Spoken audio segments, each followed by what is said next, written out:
Welcome, everyone. Thanks for coming out. There are other things going on. We're blessed to have you. We're going to get right into this. We have a performer tonight. This is the first time we've had comedy in a while, and it's not Guy. Guy is actually sound tech. But I would like to introduce, I think his name is Sean or Ray or one of those names, and his day job is just fake news. Fake news, right? I've seen the banner on Main Street. Yeah, I saw that. Boy, and if it's on a banner on Main Street, it is real news. The street is No offense, Main Street, whoever you are. It wasn't freeway, was it? It's a little bit of offense.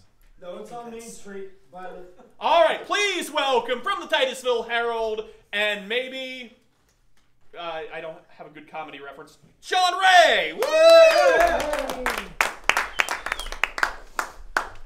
Hello, I'm Sean Ray from the Titusville Herald. I'm technically here to do an article, but I agreed I'd tell a joke for Nathan, and since no one else is stepping up, I guess I'm the icebreaker around here.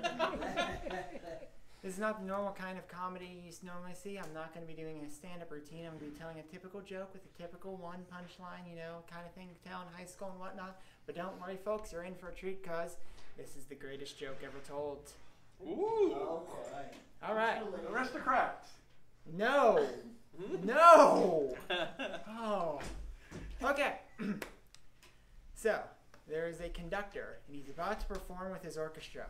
It's a sold-out show. Hundreds of people are there. The biggest event of the city. Just the talk of the town. Anyways, they're just getting ready to perform. The curtain goes up. He raises his hands. When out of nowhere, he pulls out a knife and stabs one of the viola players to death. Now, there's a panic. Not yet. There's a panic, but there's tons of people there. He gets tackled to the ground. Police get called. He gets arrested.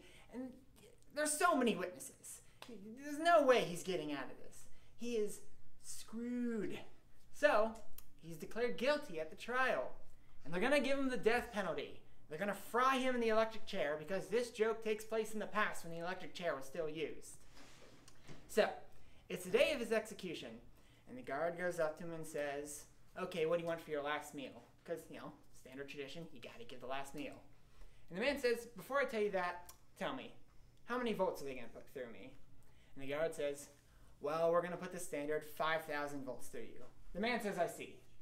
In that case, let me get about 10 pounds of bananas." So the guard, weirded out, goes and gets some 10 pounds of bananas. Because you have to do it. It doesn't matter how ridiculous the request is. You can reasonably get someone 10 pounds of bananas, so he has to do it. And the man eats them all, amazingly. Loves his bananas.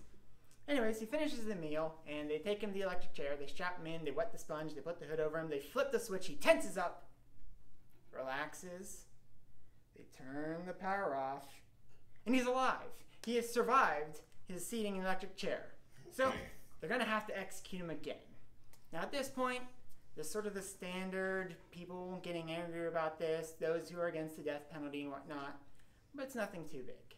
So they're going to give it a second go.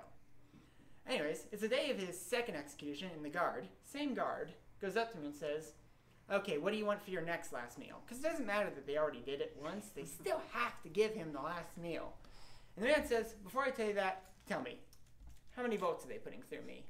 And the guard says, "Well, 5,000 volts didn't work. Maybe it's something with your body composition, so we're just going to have to up it. We're going to put 8,000 volts through you." The man says, "I see. In that case, let me get about 20 pounds of bananas." So the guard shrugs his shoulders and goes and gets some 20 pounds of bananas. And he eats them all, amazingly. Leaves peels everywhere, which is really annoying for the guard because he has to clean them up afterwards. Anyways, he finishes the bananas, they take him to the electric chair, they strap him in, they wet the sponge, they put the hood over him, they flip the switch, he tenses up, relaxes, they turn the power off, and he's alive. He has survived his second execution attempt. Now at this point, this is getting major media attention. Everyone's getting involved. There's people saying you can't keep doing this. This is cruel and unusual punishment, torture. There's the religious people saying this is a sign from God. You cannot, strike this man down and whatnot. And the governor of the state says, you know what? I agree with these people. We can't keep doing this. So here's what we're going to do. We're going to try and execute him one more time. And if it doesn't work, he will get a stay of execution. His sentence will be commuted to life in prison, and he'll live. So, hey, if he makes it this time, he makes it. Life in prison, but eh. Anyways, it's the day of his last execution. The medical community is in full attendance. They're trying to figure out how's he doing it, what's going on. But before any of that, the guard, same guard, goes up to him and says, okay, how many pounds of bananas do you want this time? Because it doesn't matter that they tried 2 times already. They still have to give him the last meal. And the man says, before I tell you that, tell me, how many votes are they going to put through me? And the guard says, well, 8,000 votes didn't work, and this is our last chance. We really want to be sure, so we're going to put 15,000 votes through you. The man says, I see. In that case, let me get about 50 pounds of bananas. So the guard rolls his eyes, no longer even surprised, and goes and gets the man a crate of 50 pounds of bananas. And he eats them all, amazingly. Takes several hours and a few bathroom breaks, but he does it. So anyways, he finishes the meal. They take him to the electric chair. They strap him in. They wet the sponge. They put the hood over him. They flip the switch. He tenses up. Tenses. Tenses. Tenses. Then he relaxes. They turn the power off. And he's alive. He has survived all 3 of his execution attempts. He will get a stay of execution, and his sentence will be commuted to life in prison.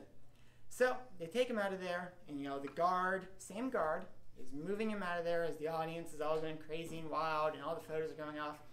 And as soon as they leave the room, that guard turns to him and says, okay, I have to know, now that we can't execute you anymore, how did you do it? What was in those bananas that was keeping you alive? And the man said, oh, it had nothing to do with the bananas. I'm just a bad conductor.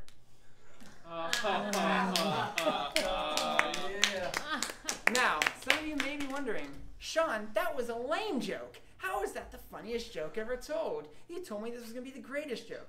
And I'll tell you how, people, because this joke doesn't work like normal jokes. It's only mildly funny to you. It's hilarious for me.